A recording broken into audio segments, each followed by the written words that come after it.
And welcome to another edition of the New Sports Outlaws podcast. As always, I am Neil, and this is Danny.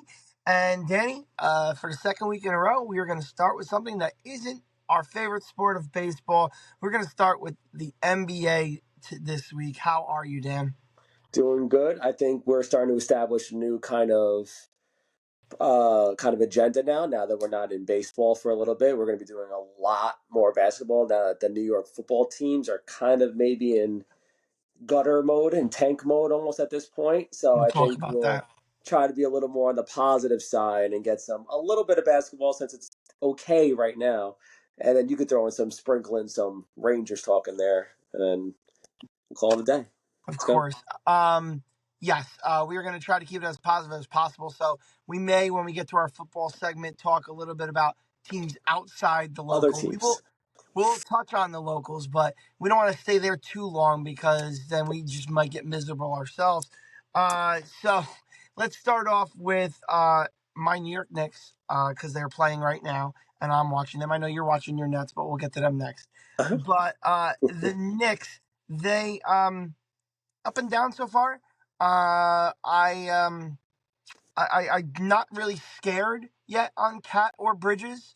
I believe that I've seen some things from Cat, absolutely. And if last game was an indication, maybe Bridges is finding a little bit of a niche on this team. So I'm not scared on either one of them yet. What say you? Yeah, it seems like Cat is kind of definitely found his footing offensively. He's really been dominating offensively. Even his points, his rebounds. Seems like I'm not saying, I don't want to say number one option right now, but with Brunson struggling a little bit efficiency wise, Cat's really kind of seemed to take the reins offensively. Um, but it seems like, I mean, obviously they're only 5-6 or 4-5. Um, so obviously it looks like defensively they got to find their footing a little bit.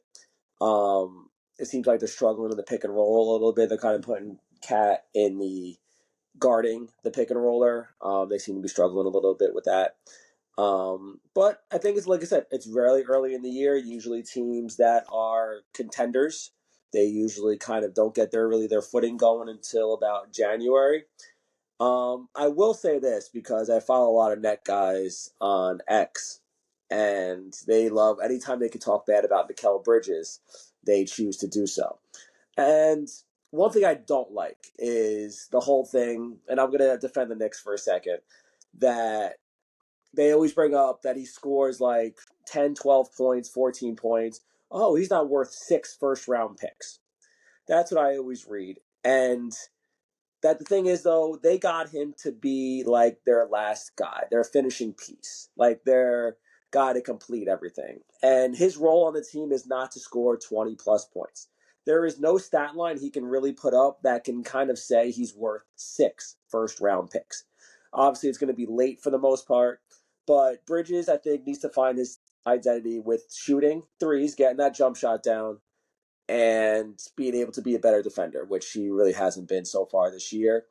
But that's how he's definitely going to be worth his value. But so I don't like to see all those net fans go, "Oh, he shot 0 for 1 for 5 from 3 last night," or something like that. Is that really worth 6 first round picks? So Sean Marks really fleeced him. I don't like that crap. That's not his role on the team. He's not going to be number one, a number two, and sometimes not even a number 3 option on the team, depending on the game. So he's got to find his role. I think he's got to find his niche on the team. And again, they have some games to do. It's a long season. Yep. I am watching them as you're talking about them. I'm listening to you, but I know earlier in the season when we started talking, it's the beginning of the season, but like preseason, and we started previewing basketball, or in the summer when we did our first podcast. Um, you know, I look at Brunson and Cat as a 1A and 1B type situation, and going down the line, I look at OG and Mikhail as a 3A, 3B. Like you said, there's going to be some games where OG's hitting his threes and playing lockdown defense, and he's really going to be your third option on the team. And then there might be games where Mikhail is playing good defense and hitting some shots on offense, and he becomes the third option on the team. But I feel like don't have a 1-2-3-4. They have a 1A 1B and a 3A 3B. So that's what I feel like on the whole Bridges situation. So I will bring this up because it's already being talked about. That maybe the Knicks have something missing here. You've said it yourself. You said to me, you think Isaiah Hartenstein is a big loss for this team.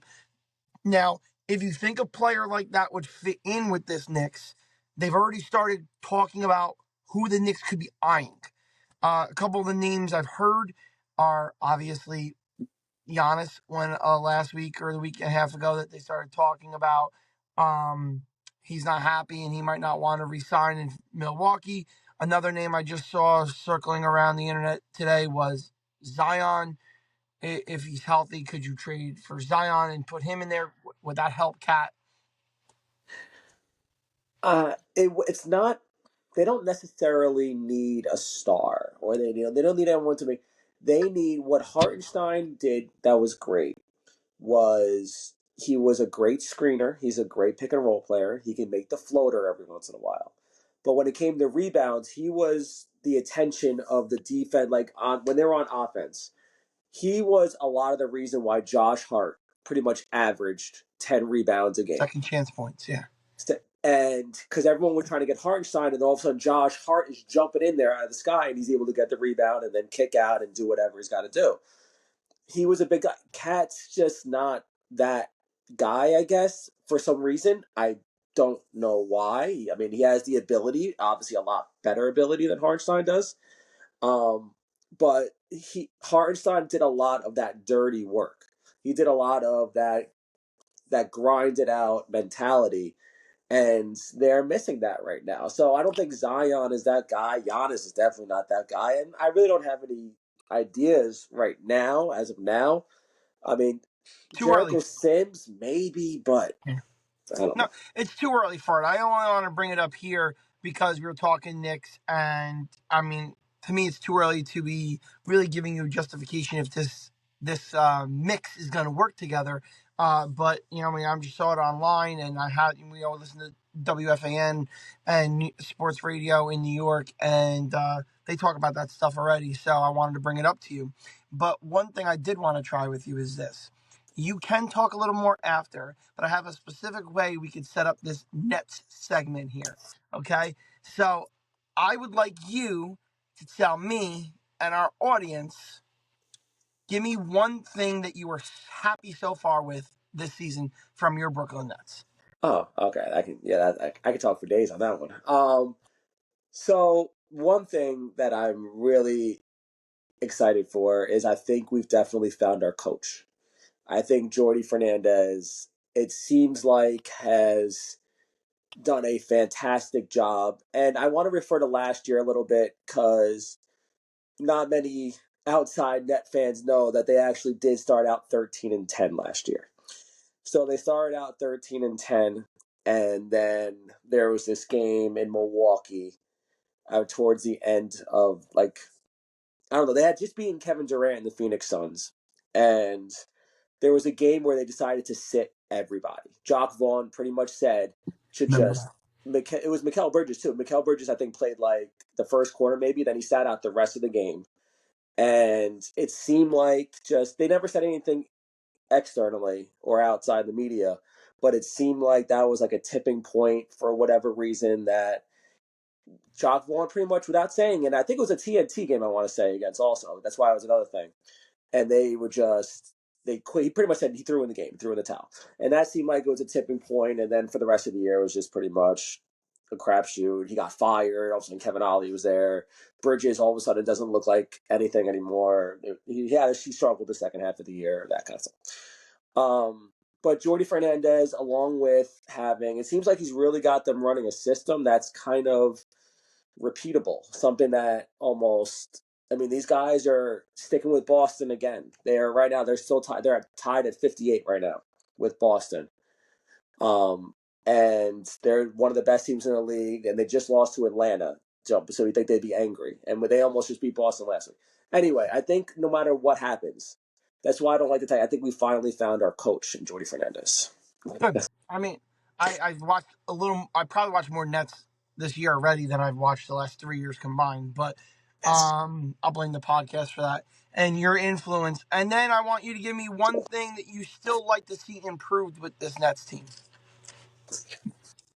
Um, I would say because he's this guy. I think is Cam Thomas is more of our own like I guess guy that's going to stay here. Maybe him and Claxton, but Cam Thomas seems to be our guy, and just to work on his other things other than scoring because we know he could score in terms of his assists, in terms of his defense, which he has done so far.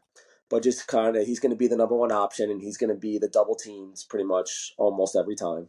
So just to get along with his playmaking and get his defense down, him to become an all around complete player.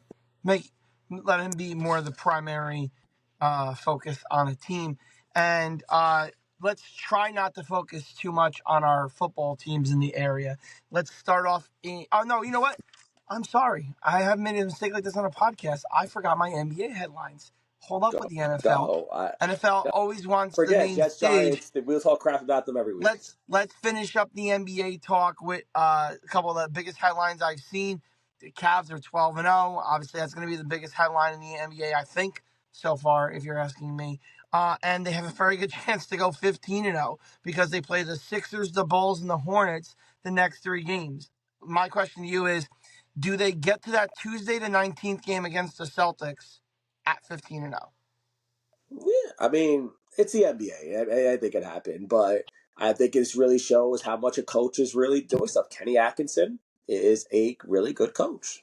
He was a really good coach for the Nets in the similar situation that they had. Then he kind of went off to be an assistant after Kevin Durant and Kyrie got him pretty much fired.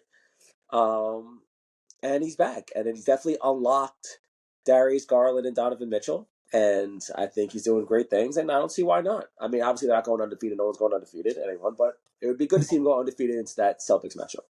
You know, I'm not a Nets lover, but I thought that Atkinson was a good coach, and I thought he got a raw deal with those prima donnas in Brooklyn.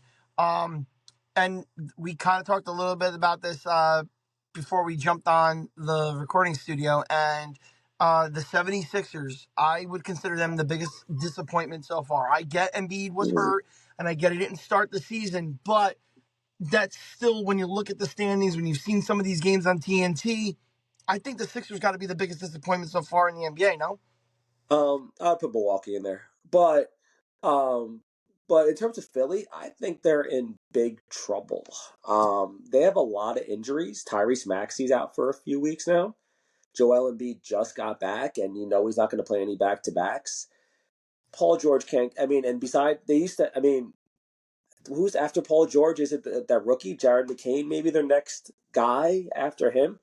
But I think they're already like 2-8 or 3-8. I want to say, and if they don't have their star, they could be in some big trouble. Maybe looking at some Joel Embiid trade talk at the end of the year or some kind of something like well, that. I mean, I would assume Maxey, George, and Embiid are supposed to lead that team, but Well, then yeah, when they Embiid's can't. out and George is barely playing, you know what I mean? Like what's Maxey and 4 guys? You know what I mean? So, yeah, I believe they're the biggest disappointment. Milwaukee's pretty close, and that I didn't say Milwaukee because my third headline was, do you think that the freak gets traded? Does Giannis get traded?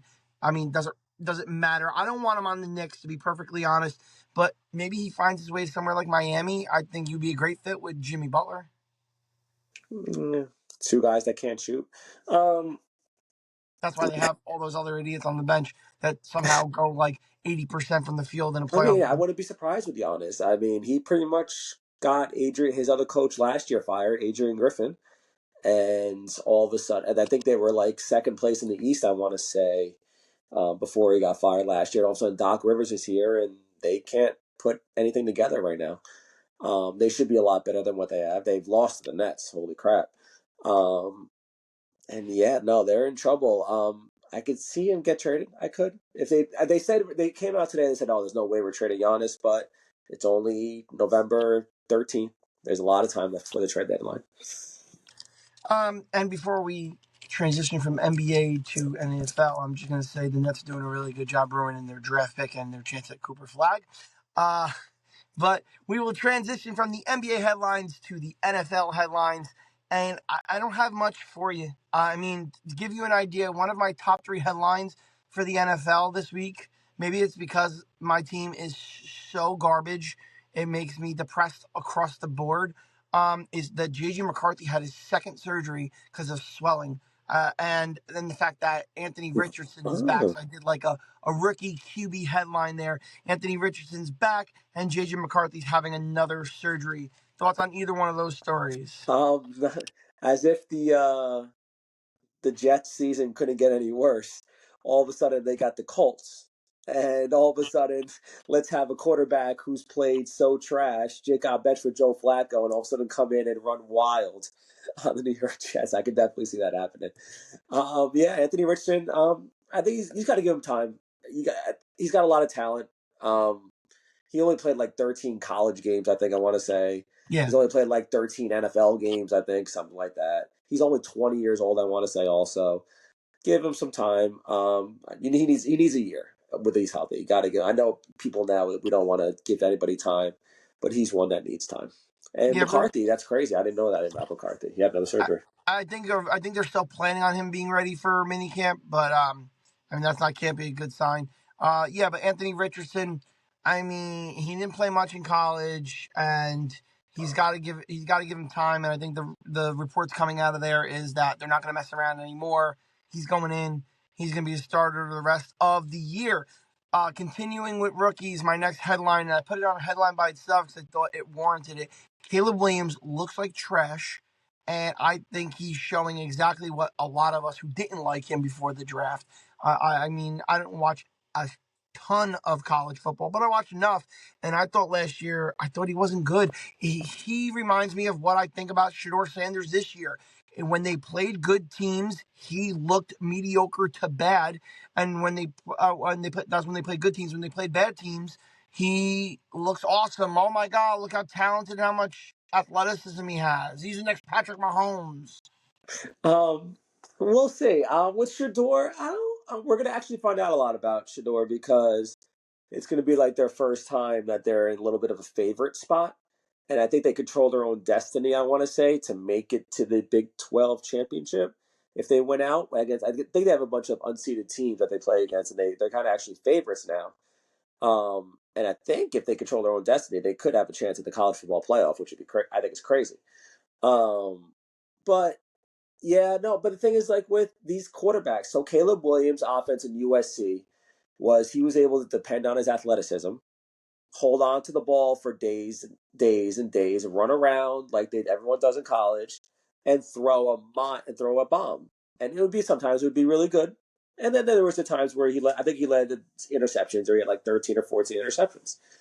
And these quarterbacks, and no, he hasn't looked good this past 3 or 4 games. He's definitely held on to the ball a lot longer. And with wide receivers like DJ Moore, Romain Dudzey, Keenan Allen, DeAndre Swift in the backfield, Cole Kmet as a tight end, you have maybe one of the best Weapons. Yep. offensive weapons, maybe a top 3 offensive weapons in the Yeah. league, the whole league.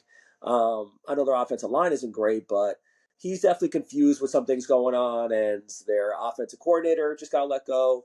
So he's kind of like a scapegoat, I guess, in this case.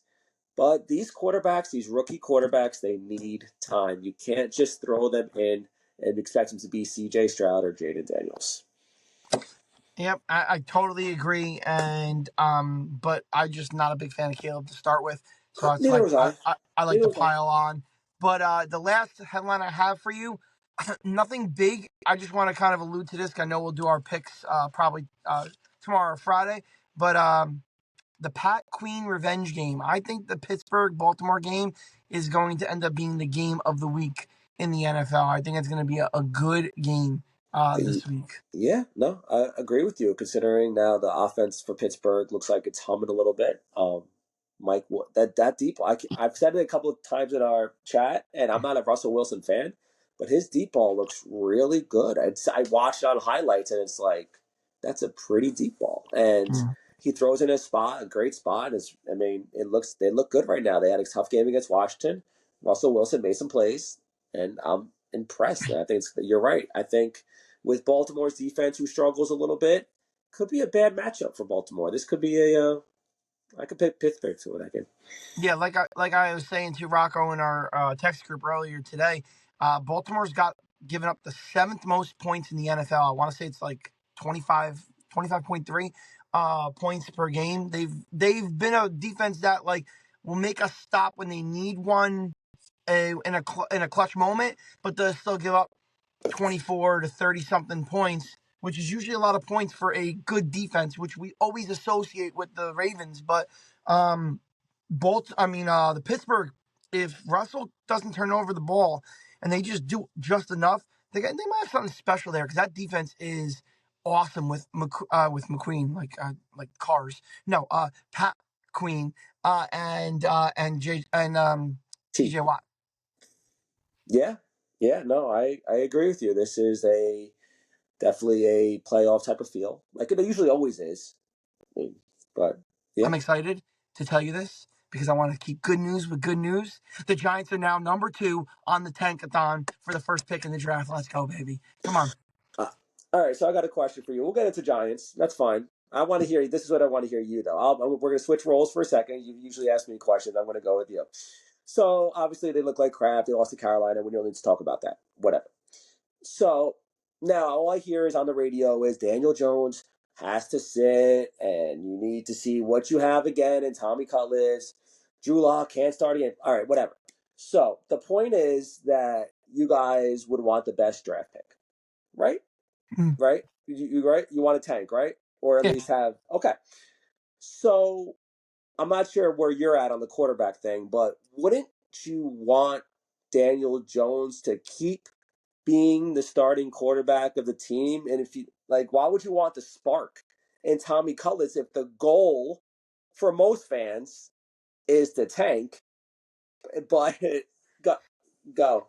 I mean, I wanted to start this segment off positive, and you bring me back down so quickly into a negative space. No, Dan, what you're saying is exactly what is like the turmoil in my own heart. I saw somebody, and I wish I can give him his credit. He's a Instagram creator, but he's a Giant fan, and he did like a little skit where it's like Giant fan brain, Giant fan heart, and it's exactly the scenario you're talking about. It's like he is trash, and then the brain—that's the heart. He's trash. I can't watch this anymore. The brain goes, he's getting off the pick we want. And it's legitimately that's the scenario. I am so sick and tired of watching Daniel Jones not throw the ball. Throw the ball. He looks like he's scared to get yelled at again like he did the first year in Tennessee when Dable ripped him a new one on the sideline. I'm tired of watching him, but he's getting us the pick. So it's just like, I mean, I, I maybe just something else. Drew Lock is not good. Just give me Drew Lock then. I mean, I want Tommy Cutlets. I would rather have Tommy Cutlets if you're looking for more interesting football. But if you just wanted to stop looking at Daniel Jones, then just give me Drew Lock. Let Drew Lock start. At least I could watch somebody else. I mean, you kind of have to give Drew Lock at least a start, just cause. Like, I mean, I'm not sure he cares. He's getting paid $5 million right now, so I'm not sure he really cares. Um, but yeah, no, I as a Giant fan, all I hear on the radio is draft pick, draft pick, draft pick. Go for I don't know whether it's Shador, whoever you want to go to. That's not I know you don't want Shador, but whoever it is you guys want to pick. And but the thing is, like, you guys want Tommy Cutlets. All I hear is I would put that Tommy Lugauer always talking about on the radio. All he wants to talk about it's Brian Daboll's fault. He's not playing Tommy DeVito, and he needs to start. All right. Well, you want a better draft pick, and then you want to win at the same time. Like, make up your mind. No, I get you. But you see what you've done to me now. I got to try to get myself back into a positive place. So let Yeah, me we can quick talk about the Jets. That's positive from all the Let rest. me. Oh no, I got something positive on the Giants. See, I made sure I did my research for our podcast, Daniel, and I made sure I had something positive and something negative. I had a positive point. They were the second in the tankathon. I have two positive, kind of positive notes for them. I think Tracy, although he fumbled that ball, he's looking like a steal. He's looking like a fourth round steal. May I remind you, Alvin Kamara was a fourth round pick. So, I mean, you can find steals around that part of the draft when it comes to running backs. And I have what I think is the best news I've heard so far. Evan Neal looked good last week. he actually looked competent, like he could play offensive line. Now, I don't want to get ahead of myself here, but he looked like he could play offensive line last week. Uh, I don't want to take you out of your positive vibes. Um, cool, great, great. You found a running back. That's good. He'll be a second round pick in fantasy next year. So that'll be a good second, third round. You know, Tyrone Tracy, I mean, he'll be a nice fantasy pick next year. Evan Neal, that stays great. Great. That super. Good for you. Yeah, good job. Yeah, you're building. Go ahead. I can sense the sarcasm, and you're bringing me back down No, to I a don't want to talk negative negative. We place. talk negative too much. I We're New mean, York and sports. All while we do is while you talk negative. have me back in this negative place, I might as well give you the fact that like we said, Daniel Jones looks awful or average. There's no in between because, like you said a couple weeks ago, oh, Yeah. he's not turning the ball over. He's either not turning the ball over And and then he he's had two turnovers. Yeah. pedestrian, or he's looking awful and having two turnovers like he did this week. So, like we said, we're done with Daniel Jones. Let's move on. Give me Drew Lock, and then when the number one seed is almost in the bag, then you can give me a little hope with Tommy Cutlets later on. So speaking of hope, we're gonna say who has no hope. The Jets. I'm so sick and tired of falling for the Jet propaganda and the lies, and I sop it up with a biscuit. And every Friday, I'm like, this is a no-brainer. Give me the Jets. I'm looking at it already, Dan. I'm looking at the picks already for our picks on Friday, and I'm already thinking, how do I not take them? You I don't. gotta take them. They gotta win, No, right? you don't. No, you don't. I am telling you right now. I don't even care what the spread is. I don't even know what it is. The Jets are at home, so I'm sure they're favored by like 4 or 5, actually. They're almost I bet you they're favored by a touchdown. I bet you the Jets are favored by a touchdown in that game. It's a 6 point favorite. There is absolutely no way they are winning by more than a touchdown. Zero. None. None. I'm picking the Colts. I'm telling you right now, I am not changing my mind. Aaron Rodgers, he is done. He is a great quarterback. He is old. He is done. His wide receivers don't want to say anything about it. I haven't heard Devontae Adams say a word. I don't know if Devontae Adams knows what to say. He asked for a trade. I mean, does he want to go with Gardner Minshew? Does he want to go back to Derek Carr? What is it? What does he want? I guarantee when he asked for a trade, this is not what he was expecting. Aaron Rodgers, 22 completions for 151 yards. What? So What? it's What? funny. My only other note for the Jets, Danny, and that's the only why I cut you off is because I want to connect to what you're Go. saying. My last note or question for you with the Jets is this: does he play next year? Is this so bad off the rails that he just says, you know what, I'm done. Enough of this garbage. It's hard because they have to figure out their coach for next year. And are they really going to put the power into Aaron Rodgers for 1 year of a coach, one single year? Does that coach even want to come? Like, who know Well, what coach wants to be with the Jets at this point? true, but okay, so that you're right. The Jets have that question. Do they want to do that? Do they want to let Aaron have say and be like, "Hey, who do you want this year that we can use next year if you decide to hang it up?" Now, my question to you is, if they say, "Aaron, we're done with this," they win in 5 games, and say, "Aaron, we could send you somewhere, or you can retire." What does he do? Does he retire, or does he let the Jets try to move him? I do think he's going to end up sticking it out. Just, I really can't tell you any logic behind that. He does have his boy Devontae Adams that's there. Um, he's boy. I mean, I know Nathaniel Hackett's still technically on the staff, but it seems like he's been like on the outskirts. I don't think he's even at the games. We haven't even seen him on TV. Who knows if he's even there. I think he sticks it out. I think it's very hard to trade him um, and get. I don't know what you're going to get for him, but I think he'll stick it out if push Yeah. comes to shove. I think he has a better chance of retire. I think he has a better chance of retiring than playing for another team. I could see that too. I could see him saying, "Hey, listen, I had every intention on, basically showing up Green Bay and showing them I could still play, but I got hurt, and now I want to do other things. He's talked about the fact that once he retires, he's not going to be anywhere near. He's not going to be Tom Brady. He's not going to be in the booth. He's going to retire and he's going to be gone. Whether it be going into politics or running a ayahuasca retreat in the mountains of Utah. Who knows? Danny, maybe a negative topic or maybe a positive topic, but our last topic of the night I want to go over with you and see what your opinions are of my list here is about fantasy football. Some weeks we are on top of the world because we win our fantasy matchups, and I know we haven't talked about fantasy since the preseason, but it's up and down. One week I do really well and I'm happy about it, and you lose and you're like, this is garbage. I'm never playing this again. Why do I do this to myself? And we have friends that say the same thing. So I got a list. I'm going to give you one per position, somebody I'm shocked how good they're doing fantasy wise, and someone that I think's the biggest disappointment compared to where they were drafted. All right. So let's talk about somebody I'm shocked about. And I know he's on my team, but this has nothing to do with it. Baker Mayfield is the number 2 player in all of fantasy football quarterbacks. Obviously, the leagues are skewed to quarterbacks, especially in our league where you get 6 points for a passing touchdown. But Baker Mayfield, number 2, not just in quarterbacks, in the NFL total for fantasy points. I'm assuming Jaden Daniels is number 1 or Lamar. I think it's Lamar. He's above Jaden Daniels. That's really surprising. Because considering how many rush, yeah, that's crazy. To even think about that.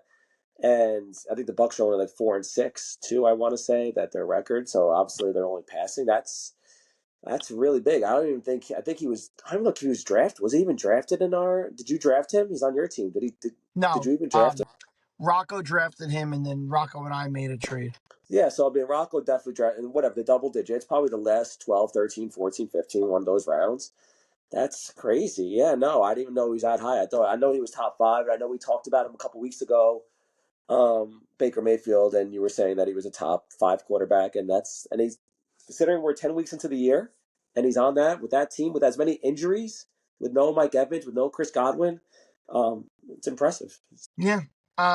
And the Knicks, by the way, are getting blown out by 18 right now. It's back to back, and you could tell that they don't have their sea legs under If them. Brunson plays, Brunson playing. Yeah, Brunson's playing. It's the start of the third quarter, but it's an NBA in-season cup tournament hangover, if you will. No, you So got the Nets on Friday. You can go to 1-1.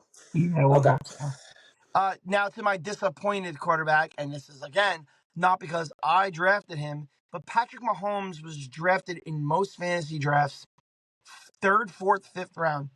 He is the 16th best quarterback. There are guys that were absolutely undrafted in our league to start with that have more fantasy points than him.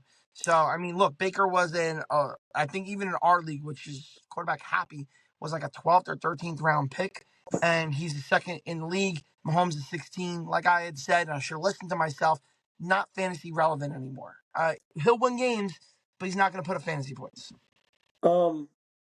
Yeah, it seems like their offense is really not, especially after Rashee Rice went down.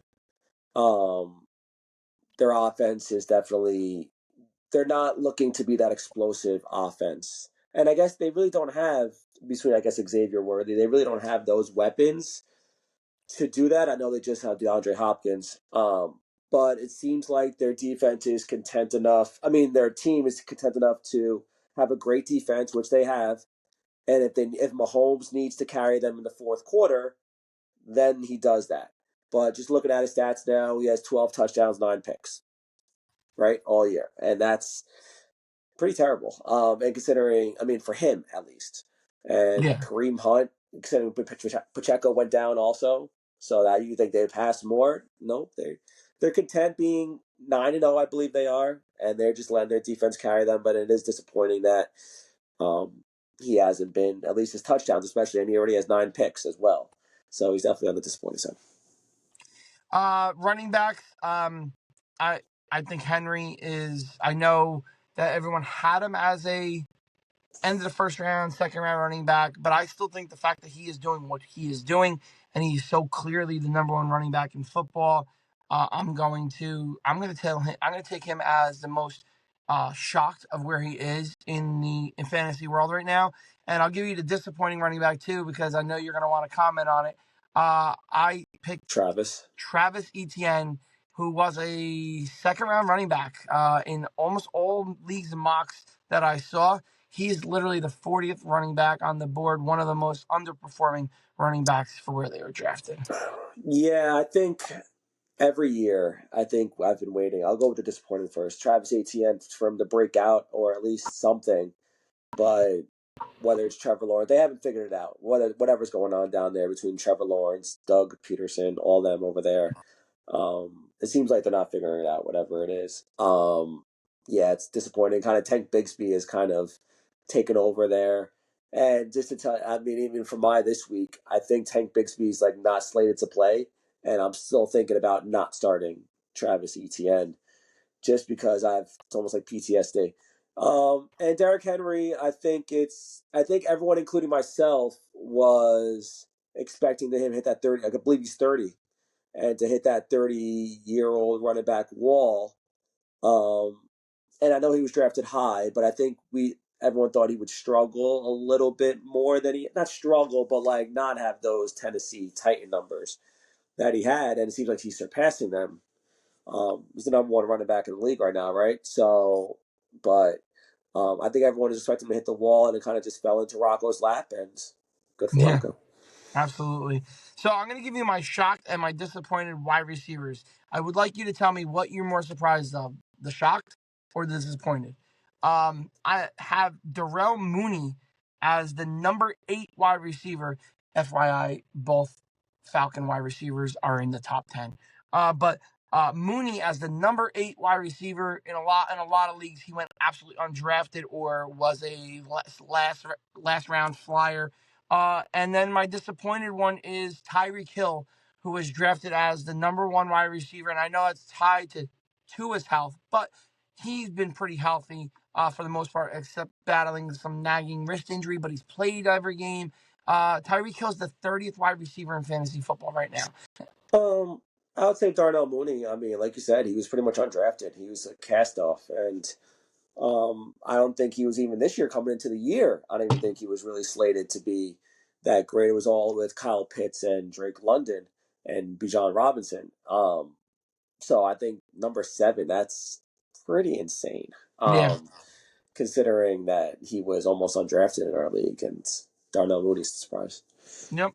And the tight end position, I think, how can you not say Laporta is the most disappointing from a strict fantasy standpoint? He's the number 14 tight end. He was being drafted as the number 1 tight end in fantasy football, and he's 14 right now. I mean, I have Croft as my most shocked. He's number 7. He wasn't even picked up until I picked him up around like week 4 or 5 in our fantasy league. So the number 7 tight end was an undrafted free agent, and the number 14 tight end was the number 1 tight end taken in fantasy drafts. Yeah, and I mean, you would think as a team as explosive as Detroit has been, you would think Laporta would be a huge contributor to that. And for whatever reason, I haven't watched many of their games. I mean, I know they've been on national television a few times, but yeah, that it's definitely a mystery why he's struggling and Detroit is so good. Yeah, agreed.